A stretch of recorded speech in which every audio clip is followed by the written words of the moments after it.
नमस्कार. माझे नाव तुषार भीमराव लोखंडे, राहणार मुक्काम पोस्ट कटफळ, तालुका बारामती, जिल्हा पुणे.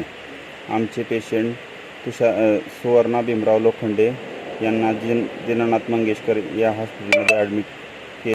आम्ही पुणे जिल्ह्याचे कक्षा प्रमुख भूषण सुर्वे यांच्या मार्गदर्शनाखाली महाराष्ट्रामध्ये नावाजलेले मुख्यमंत्री वैद्यकीय सहायता निधी कक्षाला फाईल सबमिट केली असता आम्हाला महाराष्ट्र राज्याचे मुख्यमंत्री एकनाथजी शिंदे साहेब, मुख्यमंत्री सहायता निधी कक्षा प्रमुख मंगेशजी चिवटे साहेब यांच्यामुळे आमच्या पेशंटना 1 लाखाची आर्थिक मदत मिळाली आहे. त्याबद्दल आम्ही त्यांचे मनापासून आभारी आहोत. नमस्कार.